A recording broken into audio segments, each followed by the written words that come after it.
The obsidian walls of Skarath rose like black teeth against the burnt-orange sky.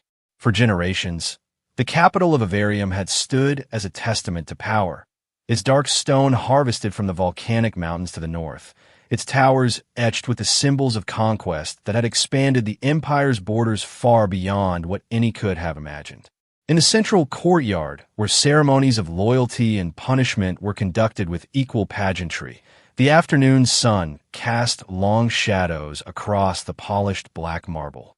Commander Stera strode through the grand corridor leading to the throne room, her legendary black armor catching the light of the crystal chandeliers. Each plate had been forged from metal mined from the core of a dying star, reinforced through ancient technologies that had been lost to all but the most trusted royal smiths. The armor moved with her like a second skin, whispering softly with each step. At her hip hung Eklis, a sword whose edge was said to be so fine it could slice through reality itself.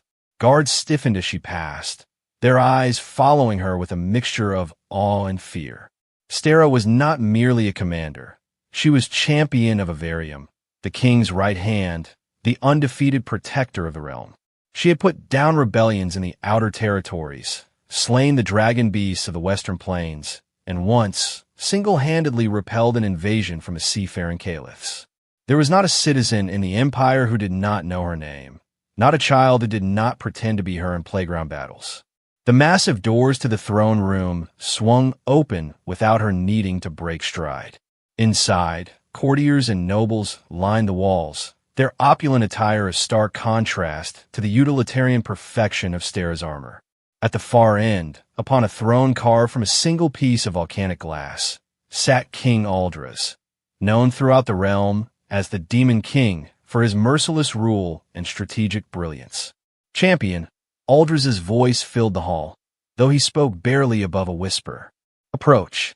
Stera knelt before the throne, her head bowed in perfect deference. My king.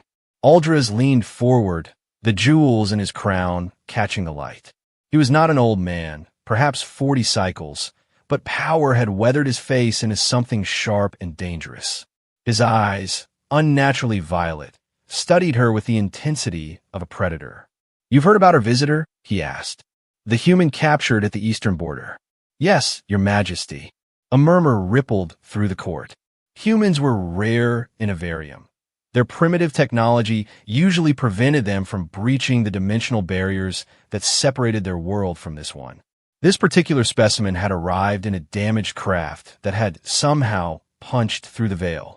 Ren, the king pronounced the name with distaste. That's what it calls itself. A curious creature, physically unimpressive, intellectually limited. He paused, fingers tapping on the arm of his throne. And yet, there's something in its eyes I don't care for. Stera remained silent, waiting for her king to continue. I want you to break it, Aldras said suddenly, his voice cold and clear. Publicly, make a spectacle of it. Show everyone what happens to those who dare trespass in my realm. Make it kneel, make it beg for its miserable life. The command was unexpected, but Stera's face remained impassive. As you wish, your majesty. Not just as I wish, Aldras hissed, leaning closer. I want its spirit crushed. I want every observer, every citizen, every noble, every potential enemy watching from the shadows to understand that nothing can stand against Avarium. Nothing can stand against me. Stera rose, her armor gleaming in the throne room's light. It will be done. When shall I begin? Tomorrow. The Blackstone Square. Midday. The king waved his hand dismissively. Let all of Skarath witness. As Stera left the throne room, she felt a strange sensation in her chest. Not the familiar pride that typically accompanied a royal assignment, but something more akin to curiosity. What manner of creature could provoke such specific attention from her king? In all her years of service, she had never been ordered to publicly humiliate an enemy. Kill them, yes. Interrogate them, certainly. But this was different. Deep beneath the palace, the dungeons of Skarath extended like the roots of a poisonous tree. Guards stood at attention as Stera descended the narrow staircase, their faces illuminated by the eerie blue glow of enchanted torches. I wish to see the human, she stated. The guards exchanged glances before the senior among them nodded. This way, Commander. The cell was at the furthest end of the corridor, isolated from the few other prisoners. Rather than the standard energy barriers, this one had traditional iron bars, primitive technology for a primitive being, Stera supposed. Inside, sitting cross-legged on the stone floor, was the human called Ren. His appearance was unremarkable by any standard. Average height, lean build, dark hair cropped short. His clothing was torn and stained, clearly damaged in whatever crash had brought him to Avarium. He looked up as Stera approached, and that was when she saw what had unsettled King Aldris. His eyes. They weren't fearful or desperate or broken as one might expect from a prisoner facing execution. They were calm, evaluative, almost patient, as if he were the one waiting for something to happen, rather than a helpless captive awaiting his fate. "So you're the champion they speak of," Ren said, his voice surprisingly clear and steady. "The great Stera." Stera narrowed her eyes. "You speak our language. I'm a quick learner." He shifted slightly, chains rattling against the stone floor. "Your guards aren't particularly careful about what they say in front of me. It matters little what you've learned. By tomorrow, you'll be begging for mercy in any language you know." To her surprise, Ren smiled. Not a mocking grin, but something more genuine, almost sad. "Perhaps, but I doubt it." Stera felt a flicker of irritation. The creature's composure was unexpected. "Do you understand what awaits you? What I am ordered to do? Break my spirit. Make me kneel." He nodded. "Yes, I gathered as much from your king's messenger." "Then you know resistance is pointless." Ren looked at her for a long moment, his expression thoughtful. "Resistance is never pointless, Commander. Even in failure, it defines us." Stera turned away abruptly, gesturing for the guard to lock the cell. She had seen enough. Tomorrow, this human's philosophical musings would dissolve into pleas for mercy. She was certain of it. She had to be. The Blackstone Square was already crowded when Stera arrived the next morning. Citizens from all levels of Scarathian society had gathered, nobility in their elevated viewing boxes, merchants and craftspeople in the middle tiers, and common laborers standing at the edges. Children were hoisted on his shoulders for a better view. Vendors weaved through the crowd, selling refreshments and miniature replicas of Stera's famous black armor. This was not meant to be a proper battle. This was entertainment, a demonstration of Avarium's superiority over a lesser being. Stera felt a twinge of something unfamiliar as she strode toward the center of the square. Was it distaste? Surely not. She had served her king faithfully for years without questioning his commands. She took her position on the elevated platform in the center of the square, her armor gleaming in the midday sun. A hush fell over the crowd as King Aldris entered his royal viewing box, accompanied by his closest advisors. He nodded once to Stera, his expression expectant. Then came Ren, led in chains by 4 royal guards. His appearance had not improved since the previous day. If anything, he looked more haggard, with dark circles under his eyes suggesting a sleepless night. But that same unsettling calmness remained in his gaze as he surveyed the crowd, the platform, and finally, Stera herself. The guards removed his chains, shoving him toward the platform. Someone in the crowd tossed a crude spear at his feet, an ancient weapon, practically an antique, its metal tip dulled with age. A mocking gesture. The crowd laughed. "Citizens of Avarium." King Aldris's voice boomed across the square. "Today we witness the consequences of trespassing in our realm. Today, our champion will demonstrate the futility of standing against our power." The crowd roared its approval. Stera drew Eklis, the sword humming to life in her hands. Its edge caught the sunlight, sending rainbow fractals dancing across the black stone. "Show them, Commander," Aldris commanded. "Show them what happens to those who challenge Avarium." Rin picked up the spear, testing its weight with a practiced motion that caught Stera's attention. For someone supposedly unfamiliar with combat, the movement was surprisingly fluid. "Begin," the king ordered. Stera launched forward with precision and speed, her first strike aimed to intimidate rather than injure. The blade of Eccles whistled through the air, a blur of light and metal. To her surprise, Rin pivoted away, the blade missing him by mere inches. Not luck. There had been calculation in that movement. She pressed her attack, driving him back across the platform with a series of precisely measured strikes. Enough to demonstrate her superiority, not enough to end the spectacle too quickly. The crowd cheered each time her blade came close, gasped each time Rin narrowly avoided it. "Fight back, human," she hissed under her breath, close enough that only he could hear, "or this will end badly for you." "Fighting back isn't always about striking," Rin replied, ducking under another swing. "Sometimes it's about watching, waiting." His words irritated her. Stera intensified her attacks, her blade moving faster, cutting closer. A thin line of red appeared on Ren's cheek as Eccles finally found its mark. Just a scratch, but the first blood drawn. The crowd roared its approval. "First of many," she warned. "We'll see," he said, and something in his tone made her hesitate for just a fraction of a second. It was all he needed. As Stera launched her next attack, a diagonal slash that should have been impossible to counter, Rin didn't retreat. Instead, he stepped forward inside the arc of her swing. The dull spear came up, not to strike at her, but at her weapon. With a twist of his wrists, he redirected the momentum of her own attack, using her force against her. Stera felt the shift in balance too late. As she moved to recover, Rin pivoted again, the butt end of the spear striking a junction point in her armor, a tiny weakness where flexibility was prioritized over protection. There was a sound like cracking ice, and Stera felt a piece of her legendary armor that had withstood dragon fire and energy weapons and crushing gravitational forces, break away. The crowd fell suddenly, shockingly silent. Stera staggered back, her free hand instinctively moving to the damaged section. A plate the size of her palm had completely detached, exposing the protective underlayer beneath. The damage was cosmetic at worst, but the psychological impact was immediate and profound. No one had damaged her armor in combat for over a decade. "Ow," she whispered, disbelief momentarily overwhelming her training. Ren didn't press his advantage. He stepped back, spear still held defensively. "I told you. I was watching.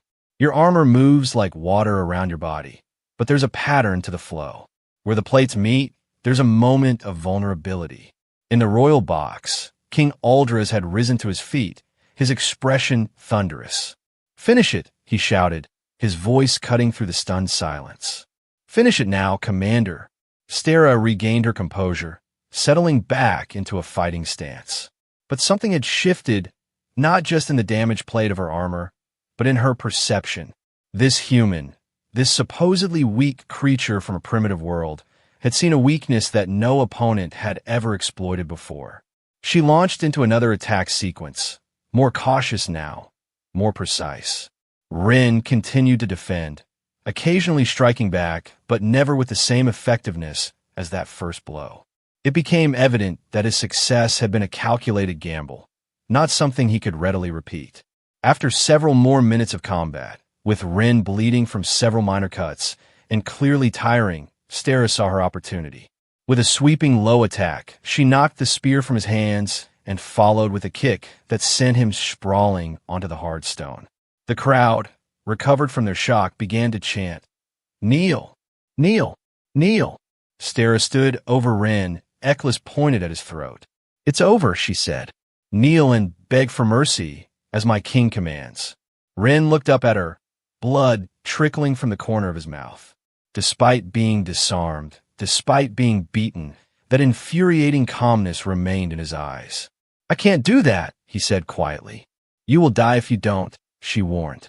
"Everyone dies, Commander, but not everyone keeps their dignity."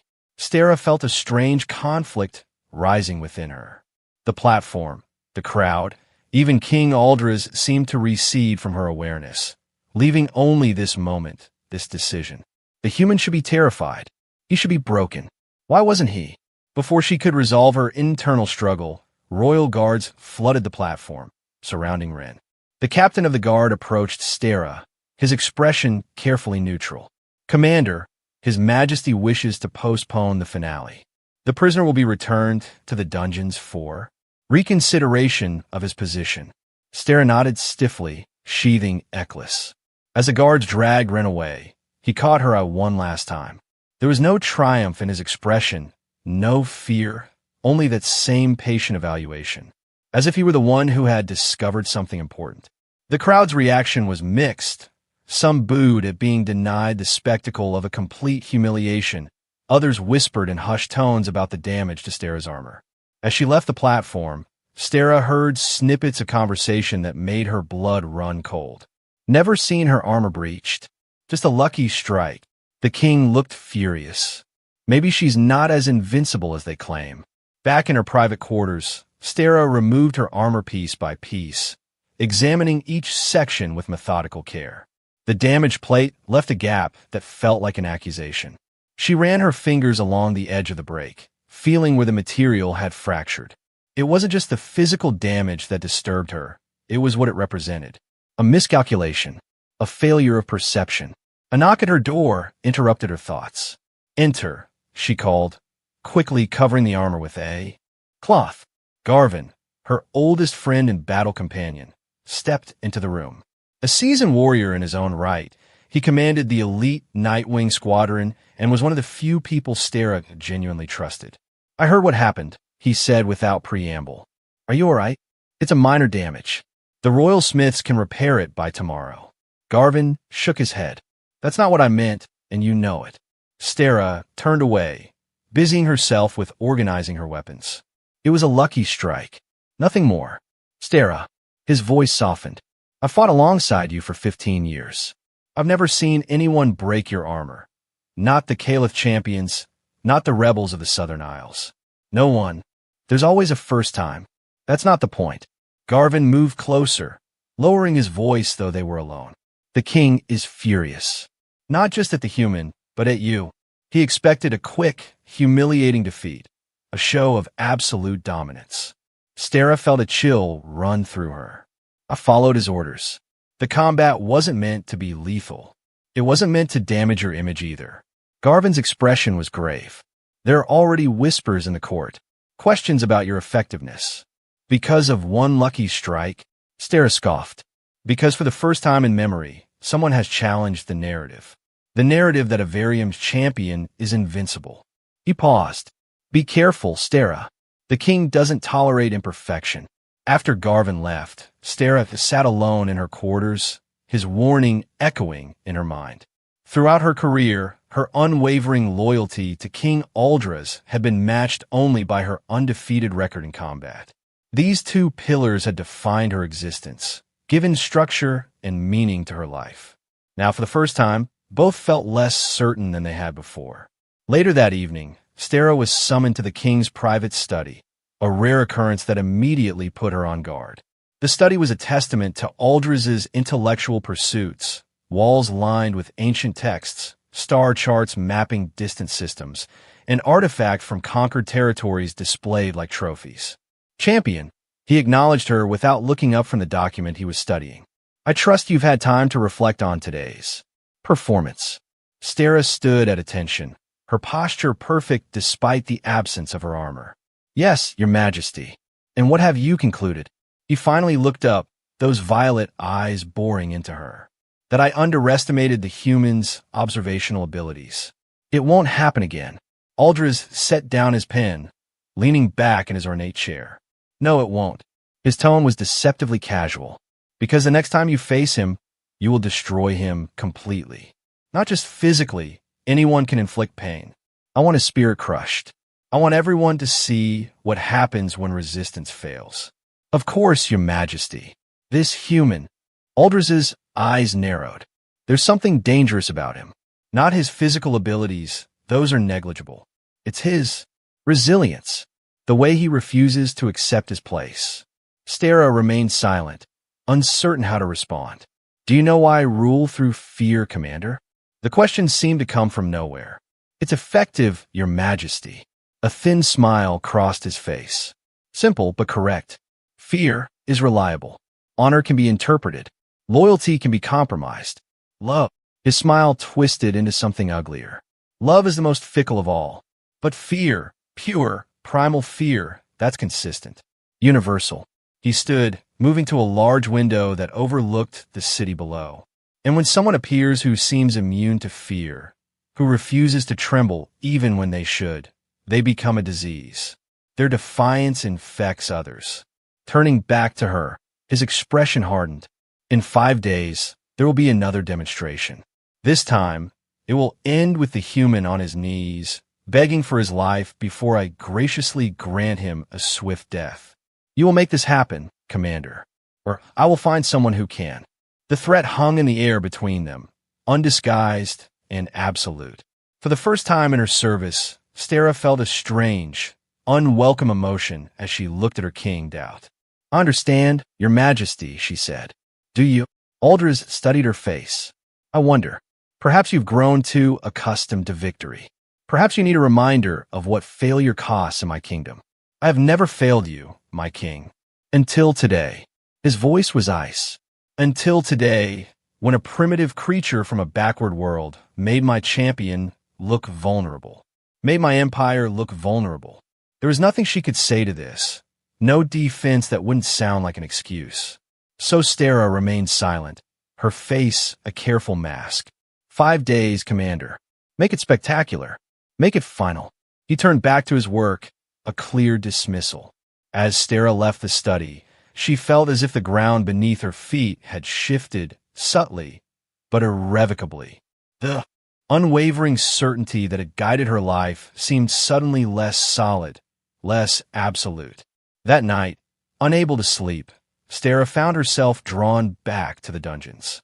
The guards, accustomed to her authority, asked no questions as she made her way to Ren's cell.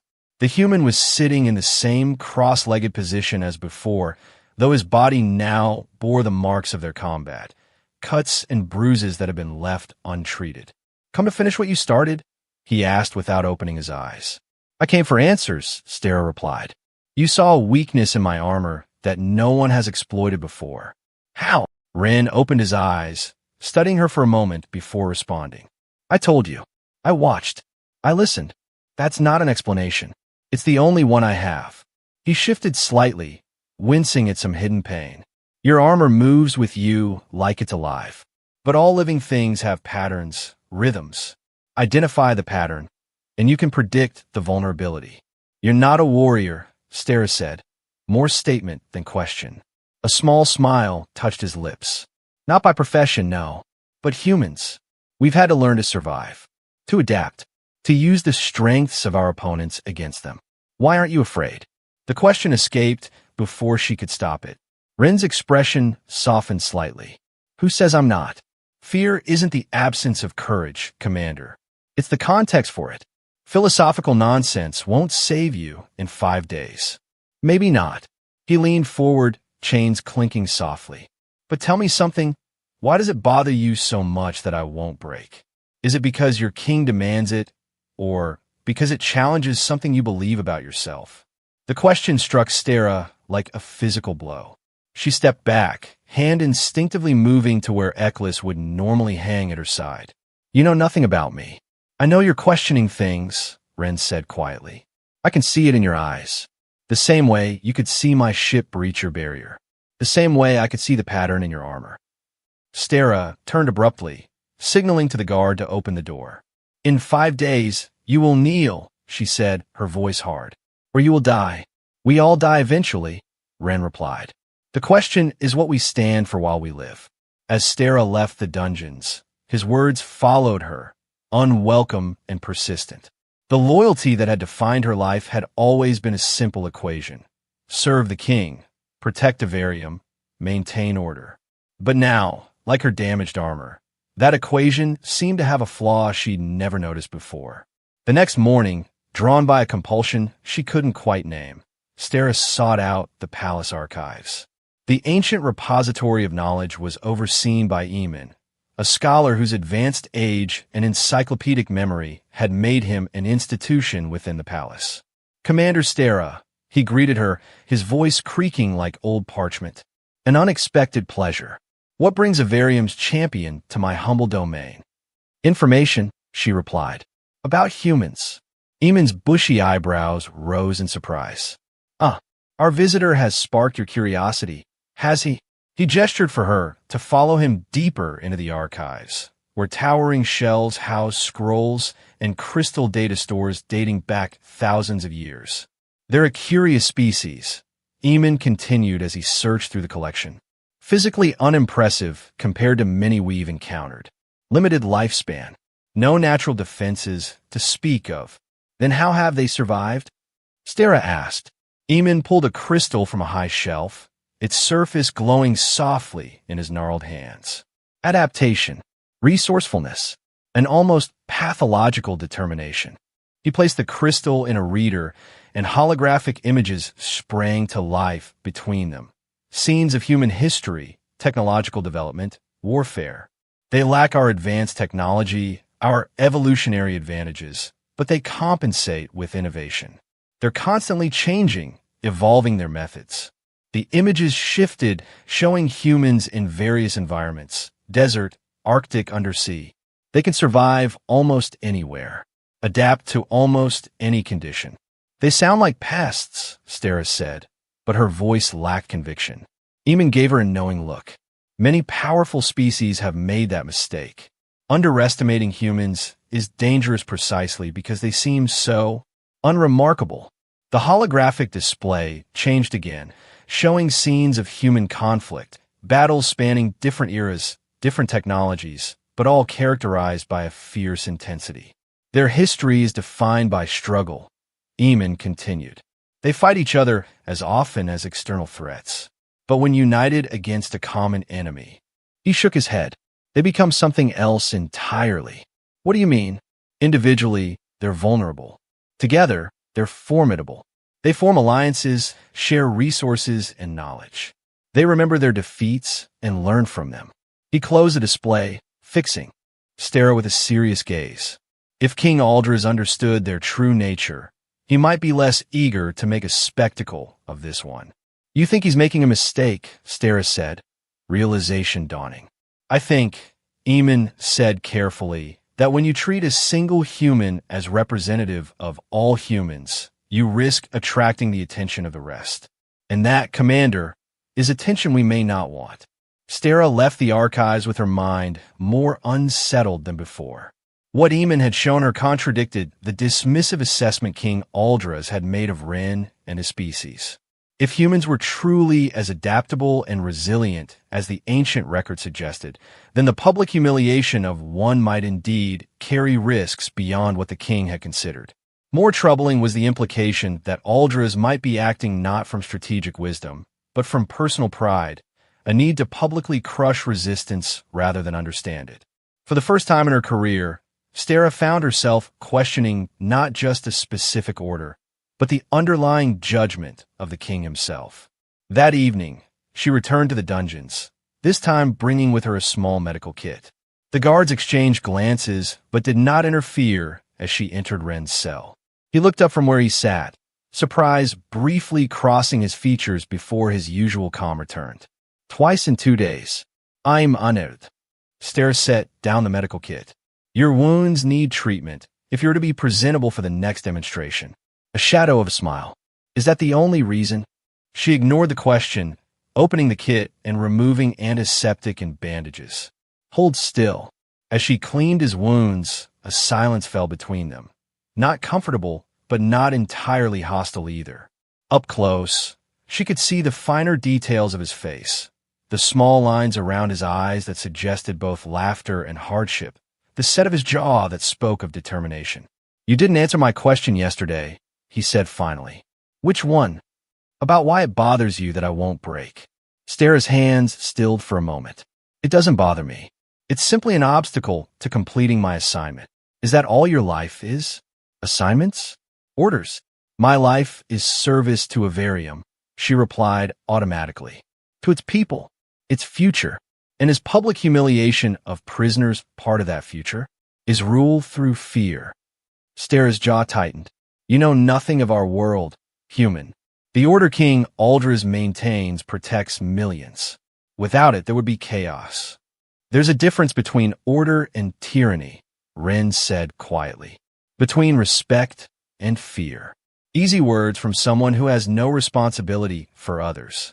Ren's expression changed then, a flash of deep pain crossing his features before disappearing. You think I don't know about responsibility? About tough choices? He shook his head.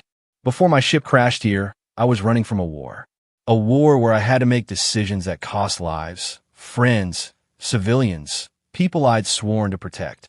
Stara paused in her ministrations, genuinely surprised. You were a soldier? Not in the way you are. But yes, I fought. I led others. I watched good people die because of choices I made. His eyes met hers, and for the first time, she saw beyond the calm exterior to the burden beneath. I don't fear death because I've seen too much of it.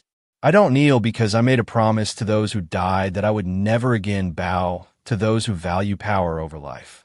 Something in his words resonated with a doubt that had been growing in Stara's mind. A doubt about the purpose behind her own service, about the nature of the loyalty she had given so completely to King Aldris. Why are you telling me this? She asked. Because tomorrow or the next day, or whenever your king decides, you're going to try to break me again. And I want you to understand why you can't. He leaned forward. Not because I'm strong or special, but because some things are worth more than survival. Like what? Dignity, truth, the right to stand as equals rather than masters and slaves. He gestured at the cell around them. You can kill me, Commander. That's just physics, superior force against inferior resistance. But you can't make me validate the system that would do it. That's choice. Stara finished bandaging his wounds in silence, her mind churning with uncomfortable thoughts. When she had completed her task, she gathered the medical supplies without meeting his eyes. 5 days, she said as she turned to leave. The king wants a spectacle. He always gets what he wants. As she reached the door, Ren's voice followed her. Are you so sure of that, Commander? Look closely at your world. Is it truly what he promised it would be? The question followed her out of the dungeons and into the night, a persistent whisper that made sleep impossible and certainty a distant memory. The next 3 days passed in a blur of activity and tension. Throughout the palace, preparations for the second demonstration accelerated. King Aldris had ordered an even more elaborate spectacle, grandstands erected, invitations sent to dignitaries from all corners of the empire, propaganda distributed about the coming lesson in Avarium dominance. Stara supervised these preparations with outward efficiency, but her mind remained divided. By day, she practiced combat maneuvers designed to humiliate rather than kill, visualizing how she would drive Ren to his knees. By night, she found herself returning to the archives, devouring information about humans, about their history of resistance and resilience. On the evening of the 3rd day, Garvin sought her out during training, his expression grave. You need to be careful, he said, voice low despite the empty training hall. There are whispers that the king is hedging his bets. What do you mean? Stara asked, sheathing her practice sword. He's been meeting with Commander Vex. Garvin's meaning was clear. Vex, ambitious and ruthless, had long coveted Stara's position. If you fail to deliver the spectacle he wants, I'll be replaced. Stara finished the thought, surprised by how little the prospect disturbed her compared to just a week ago. Worse than replaced, Garvin warned. Made an example of. The king doesn't allow failure, especially not public failure. Stara studied her old friend's face, noting the genuine concern there. What would you do, Garvin, if an order felt wrong? His eyes widened at the dangerous question. Stara, hypothetically, she added quickly. Garvin glanced around before answering. Hypothetically, I would remember that the oath we took was to Avarium first, to its people and its future. The king is the embodiment of that oath, but not its entirety, Stara finished. A long silence stretched between them. Finally, Garvin spoke again, his voice barely audible. The royal guard speaks of the king's instability, his paranoia. The executions have doubled in the past year. Whole families disappearing for perceived slights. I've been away, leading campaigns, Stara said, realization dawning. I didn't see the changes. Few did, until it was too late. Garvin placed a hand on her shoulder, a gesture of solidarity they had shared before countless battles. Whatever you're thinking, you're not alone. There are others who remember what Avarium was meant to be, a realm of justice and strength, not just fear. That night, Stera made a decision. Instead of returning to her quarters, she made her way to the palace archives, where Eamon was still working despite the late hour. "I need everything you have on King Aldris's decrees over the past year," she said without preamble, "and on the historical principles of Avarium leadership." Eamon's ancient eyes studied her face for a long moment. "Such research could be misinterpreted by some," he said carefully. "I'm aware of the risk." A slow nod. "Then perhaps you should also review these." He retrieved a crystal data store from a hidden compartment in his desk. "Records I've been keeping. Observations about the deviation from traditional Avarium governance." For hours, Stera immersed herself in the documentation, official decrees, historical contexts, and Eamon's personal observations. The pattern was undeniable. Over the past year, King Aldris had become increasingly erratic, increasingly cruel. Executions for minor offenses. Territories taxed to breaking point. Allied species reclassified as subordinate. Dissent of any kind punished with extreme prejudice. What had begun as a mission to understand her opponent had evolved into something far more disturbing. The realization that the king she had served so faithfully had strayed far from the principles that had once made Avarium great. "You've suspected this for some time," she said to Eamon as dawn approached. The old scholar nodded wearily. "I've lived through the reigns of 3 monarchs. I've seen the pattern before. Power without accountability eventually corrupts even the most promising rulers." He gestured to the records. "But Aldris, the speed of his descent troubles me. It's as if something has taken hold of him. Why hasn't anyone opposed him? Who would dare? The military is loyal to you, and you have been loyal to him. The nobility are either complicit or cowed." Eamon's ancient eyes fixed on her. "Until now, perhaps." Stera carefully replaced the data crystals, her decision crystallizing. "I need to speak with Ren again. And then, I need to speak with others who might share our concerns." "Treason," Eamon whispered, though there was no condemnation in his voice. "Loyalty to Avarium's true principles," Stera corrected. "If the king has abandoned them, then the oath remains even when obedience cannot." As she left the archives, dawn was breaking over Scarath, painting the black stone walls with streaks of gold and crimson. The city was beginning to stir, unaware that its champion was contemplating an action that would either save the realm or doom her to execution. In the dungeons, Ren seemed unsurprised by her early visit. "You've been busy," he observed, noting her exhausted appearance. "I've been learning," she replied, "about my king, about what Avarium has become under his rule. And I find myself in an unexpected position." She paused, choosing her words carefully even though they were alone. "If the public spectacle of your humiliation is just one symptom of a deeper corruption, then to participate in it would be to betray my true oath." Ren studied her face. "What will you do?" "I don't know yet, but I need to understand more about you. Why you came here, what you know of us." She leaned closer to the bars. "The truth, Ren. No philosophy, no rides." He considered her for a moment, then nodded. "My ship didn't crash by accident. I was searching for Avarium specifically." This surprised her. "Why? How did you even know of our existence?" "Because you're not the first of your kind we've encountered." He shifted, chains clinking. 3 years ago, a scouting party from Avarium made contact with a human outpost. Initial exchanges were peaceful, but then something changed.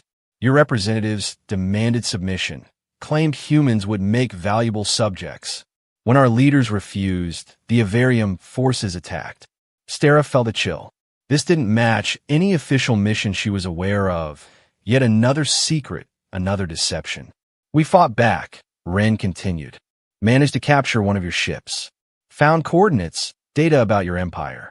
A small group of us volunteered to investigate, to determine if Avarium was preparing a larger invasion. I was never informed of any such mission," Stera said, "or any contact with humans. Would you have been?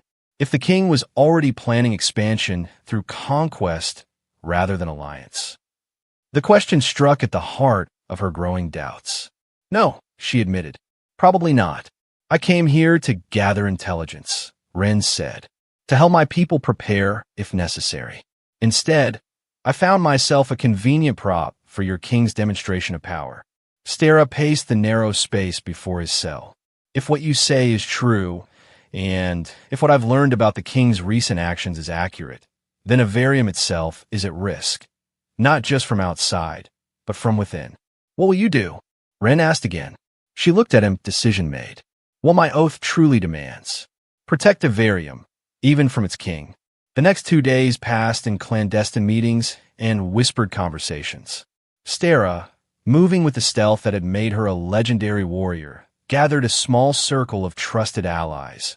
Garvin, with his influence among the royal guard. Eamon, whose knowledge of palace routines was unparalleled, and half a dozen other high-ranking officers who had privately expressed concerns about the king's leadership. They met in forgotten corners of the palace, in ancient tunnels beneath the city, planning what could only be described as rebellion.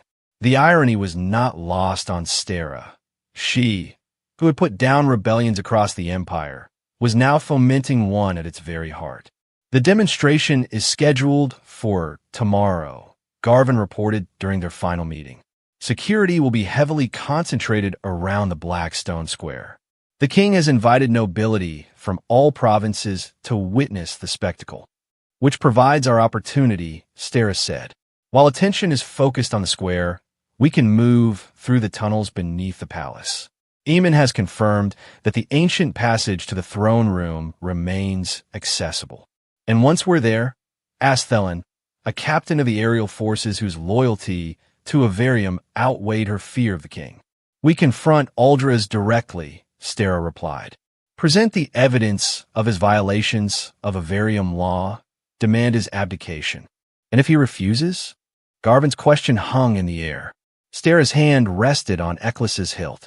Then we do what is necessary to protect the realm. But first, we need to free Ren. His testimony about the unauthorized attack on human territory will strengthen our case. Is that the only reason? Eamon asked, his ancient eyes seeing more than she wished to reveal. His freedom is a matter of justice, Stera answered carefully, and potentially crucial for future relations with humans. As the meeting concluded, Garvin lingered behind. You've changed, he observed. A week ago, you would never have questioned the king's orders, let alone considered opposing him. A week ago, I was blind, Stera said, or perhaps willfully ignorant. I believe my service was pure because I never looked closely at what I was serving. And now I understand that loyalty to Avarium means more than loyalty to its current ruler. She looked at her oldest friend. Does that make me a traitor, Garvin? He clasped her shoulder firmly. It makes you a true champion, one who defends the realm's heart, not just its borders. Night fell on the eve of the demonstration. Throughout Scarath, citizens prepared for the following day's spectacle, unaware of the larger drama unfolding within the palace walls. Stera, dressed in simple attire rather than her customary armor, made her way through the servant passages to the dungeons. The guard rotation had been arranged by Garvin. Those on duty were either sympathetic to their cause or had been temporarily reassigned. Still, Stera moved with caution, aware that discovery now would doom their plans before they began. Ren was awake when she reached his cell, as if he had been expecting her. It's time, she said simply, unlocking the door with a key provided by their allies. You're risking everything, he observed as she removed his chains. No more than you did when you came here. She handed him a simple weapon, not his original spear, but a functional short sword that could serve in an emergency. Can you fight if necessary? Yes. His grip on the weapon was professional, confirming his earlier claims about his combat experience. Though I prefer to avoid it. As would I. She led him through the shadows of the dungeon, up through narrow passages that bypassed the main corridors of the palace. They encountered no resistance, a testament to Garvin's careful planning, until they reached the rendezvous point in an abandoned section of the lower palace. Eamon was waiting for them, along with Thelen and 2 other officers. Garvin, Stera asked immediately, noting his absence. Still securing our route to the throne room, Felon replied. He'll meet us at the secondary junction. Stara nodded, turning to Ren. These are my allies, she said. People who believe, as I have come to, that King Aldras has betrayed the principles of Avarium. Ren acknowledged them with a respectful nod. I didn't expect to find allies here. Nor did we expect to find wisdom in a human prisoner, Eamon said with a thin smile. Yet here we are, at the confluence of unexpected rivers. They moved through the abandoned corridors, guided by Eamon's encyclopedic knowledge of the palace's architecture. The old scholar led them to a concealed entrance, a section of wall that pivoted silently when the correct pressure was applied to specific stones. The ancients who built Scarath created many secrets, Eamon explained as they entered a narrow tunnel. Escape routes, observation posts, ways to move unseen. Knowledge preserved by the archivists across generations. The tunnel sloped upward, bringing them closer to the upper levels of the palace where the royal apartments and throne room were located. As promised, Garvin was waiting at the junction where several passages converged. We're clear to the approach, he reported in a hushed voice. But there's been a change. The king is not in the throne room. He's in his private study. And he's not alone. Who's with him? Stara asked. Commander Vex. Garvin's expression darkened. They appear to be discussing tomorrow's events. And your replacement if you fail to deliver what the king expects. Stara absorbed this information. It changes nothing. We proceed as planned, confront him with the evidence, demand abdication. And if Vex resists? Felon asked. Then we deal with that complication as well. Stara turned to Ren. Stay close. Your testimony may prove crucial. They continued through the passages, climbing steadily until they reached a section directly adjacent to the royal apartments. Garvin led them to a hidden door, disguised as part of the ornate paneling that lined the palace's upper corridors. Beyond this point, we commit fully, Stara said, looking at each of them. There will be no turning back, no claiming we were merely conducting a security exercise. Is everyone prepared for the consequences?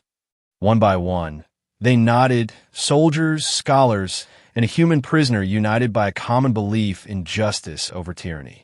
Stara drew Eklis, its familiar weight in her hand, both comforting and strange in this new context. For Avarium, she said softly, its true heart, not its corrupted shell. Garvin pushed the panel, revealing the corridor beyond. They moved swiftly, silently, years of military discipline evident in their coordinated approach. 2 royal guards stood outside the study door. They turned in surprise at the appearance of the champion and her allies. Commander, one began, confusion evident in his voice. Stand down, Stara commanded. This is a matter of state security. The guards hesitated, looking from Stara to her armed companions, to Ren, the prisoner who should have been in the dungeons. Their hands moved toward their weapons. Please, Stara said, her voice softer now. I don't wish to harm fellow Avarians, but I will do what is necessary. Something in her tone, perhaps the genuine regret, perhaps the unmistakable resolve, reached them. The senior guard slowly stepped aside. We saw nothing, he said. But whatever happens in there, it's on your conscience, Commander. Stara nodded her acknowledgement, then turned to the ornate door. Without further hesitation, she pushed it open and strode into King Aldraz's private study. The king and Commander Vex looked up in shock from where they had been examining a holographic display of the Blackstone Square. For a moment, the tableau held. Aldras and Vex frozen in surprise, Stara and her allies arrayed before them, the forbidden door standing open behind them. What is the meaning of this? Aldras recovered first, his voice cold with fury. Commander, explain yourself immediately. I come in service to Avarium, your majesty, Stara replied, her voice steady despite the hammering of her heart. To present evidence of actions that violate our most sacred laws and traditions. Vex's hand moved to his weapon, but Garvin was faster, his blade already drawn and pointed. I wouldn't, he advised. Aldras's eyes narrowed, taking in the scene, his champion, several high-ranking officers, the palace's senior archivist, and most surprisingly, the human prisoner who should have been awaiting public humiliation. Treason, he hissed. You dare bring armed forces into my private chambers? You dare release a prisoner without my command? Not treason, your majesty, Stera corrected. Loyalty to the true Avarium, the realm of justice and honor you once swore to uphold. She gestured to Eamon, who stepped forward carrying a data crystal. Evidence, sire, of executions without trial, of territories brutalized beyond all proportion to their supposed crimes, of attacks on peaceful species without provocation or declaration. He paused, nodding toward Ren, including an unauthorized assault on human territory that was never reported to the High Council. Aldriz's face contorted with rage. You question my authority based on the word of a primitive creature and a doddering old fool? I am a Avarium. My will is law. No, your majesty, Steris said quietly. You are its caretaker, bound by the same laws as all of us. The evidence is clear. You have strayed from the path of just rule. We ask, we demand, that you abdicate in favor of the Council of Elders until a worthy successor can be named. A strange smile spread across Aldriz's face. Ah, Stera, my perfect weapon, turned against me. He shook his head. Did you think I wouldn't prepare for this possibility? That I wouldn't have safeguard against betrayal? He pressed a concealed button on his desk, and alarms began to sound throughout the palace. Elite guards are already converging on this location, he said with cold satisfaction. And they answer only to me. Your little rebellion ends here, champion. Stera had anticipated this possibility. Felon, she nodded to the aerial captain, who activated a communication device. Signal acknowledged, Felon reported. The Royal Guard battalions have received our evidence transmission. Captain Morith confirms their support. For the first time, uncertainty flickered across Aldriz's face. Captain Morith commanded the palace's most elite fighting force, warriors whose loyalty to Avarium was legendary. You've been outmaneuvered, your majesty, Garvin said, moving to secure Vex, who had gone very still. The evidence has already been distributed to every military commander in the capital. They've seen what you become. Lies. Aldriz snarled, but the confidence in his voice was wavering. They will never believe. They already do, Stera interrupted, because they've seen it themselves. The fear in the citizens' eyes, the executions, the territories screaming under your boot. Your obsession with displays of dominance rather than true leadership. The door behind them burst open, and soldiers flooded in, not to arrest the rebels, but to secure the king. At their head was Captain Morith, his expression grim but determined. Your Majesty, he said formally, by order of the High Council, convened an emergency session, you are relieved of command pending investigation of these serious allegations. Aldriz stared in disbelief, his gaze moving from Morith to Stera to the growing number of officers entering the room. This is impossible, he whispered. I am the king. You were entrusted with the care of Avarium, Stera said, feeling no triumph, only a deep sadness for what had been lost. And you betrayed that trust. As Morith's soldiers moved to escort Aldriz from the room, the former king fixed Stera with a gaze of pure hatred. You think you've won? You've doomed Avarium. Without my strength, without fear to bind them, our enemies will tear the Empire apart. His gaze shifted to Ren, starting with his kind. Ren stepped forward, facing Aldriz directly for the first time outside the combat arena. Humans don't seek conquest, King Aldriz. We seek understanding. Partnership where possible, peace where preferable, war only when necessary. Weakness, Aldriz spat. Strength, Ren countered, the kind that builds rather than breaks. As the deposed king was led away, a strange silence fell over the room. The rebellion, so carefully planned, so desperately executed, had succeeded beyond their expectations. Yet the weight of what came next pressed heavily on them all. The council will need to appoint an interim leader, Morith said, looking directly at Stera, someone respected by the military and the people alike. Stera shook her head. Not me. I've served as a weapon for too long. Avarium needs healing now, not more warriors at its helm. Then who? Garvin asked. Stera looked at Eamon. Someone who remembers what Avarium was meant to be. Someone who has preserved its true heart through dark times. The old scholar's eyes widened. Me? Impossible. I'm no ruler. You're a guardian of knowledge and wisdom, Stera countered. Exactly what Avarium needs as it finds its way back to the light. Dawn broke over Scar-Ath, painting the black stone with golden fire. In the great hall, hastily converted from a war room to a chamber of state, the High Council had been in session through the night. Nobles, military commanders, representatives from the territories, all had gathered to witness the unprecedented transition of power. Stera stood before them in her armor. Not the perfect black plates she had worn as champion, but a simpler, functional set that reflected her new understanding of her role. The damaged section had not been repaired, the imperfection left as a reminder of where pride had led her astray.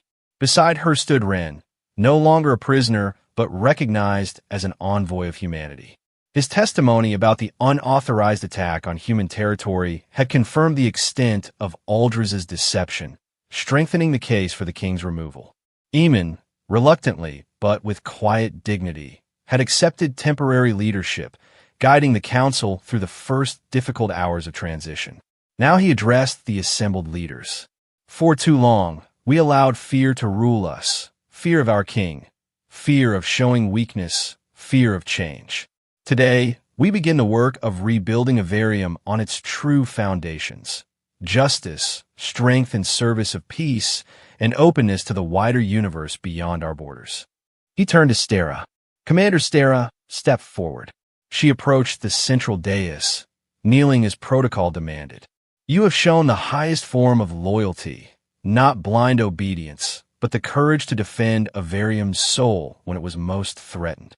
Eamon's voice carried clearly through the hall. The council recognizes your service and confirms your continued role as champion, not of the king's will, but of Avarium's principles.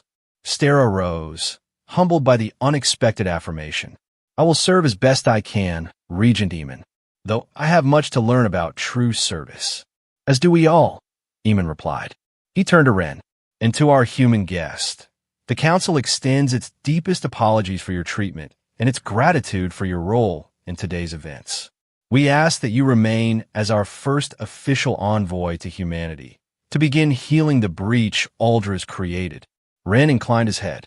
I accept, with the understanding that this marks the beginning of a genuine dialogue between our peoples. As the formal proceedings concluded, Stera found Ren at one of the great windows overlooking the city. Below, citizens were beginning to hear news of the night's events, gathering in squares and markets to discuss the implications. What happens now? Ren asked as she joined him. Rebuilding, Stera replied. For Avarium, for me personally, learning to be guided by principles rather than orders. It won't be easy, he observed. Systems built on fear don't transform overnight. No. She touched the damaged section of her armor thoughtfully. But recognizing the damage is the first step toward repair. Will you keep that? Ren gestured to the broken plate. Yes. Stera looked out over the city. Her responsibility in a way it had never been before. To remind me that perfection isn't impenetrable armor or unquestioning loyalty. It's the courage to recognize flaws and the strength to address them. Ren smiled, the first genuine, unguarded smile she had seen from him. That sounds surprisingly human. Perhaps we're not so different after all. She extended her hand in the formal Avarium gesture of alliance. Partners in rebuilding, Ren clasped her arm in return, the human gesture mirroring her own. Partners. Below them, Scar-Ath stirred to life. The black stone walls catching the morning sun, no longer symbols of oppression, but foundations for something new. Stera had lost her perfect armor, her unquestioning pride, her certainty in the rightness of every order. But in their place, she had gained something far more valuable, a true understanding of the strength that comes not from domination, but from connection, not from breaking spirits, but from allowing them to rise together. In that moment, Watching the dawn spread across the city with a former enemy at her side, Stera knew that Avarium, and she herself, had finally found the path back to their true heart.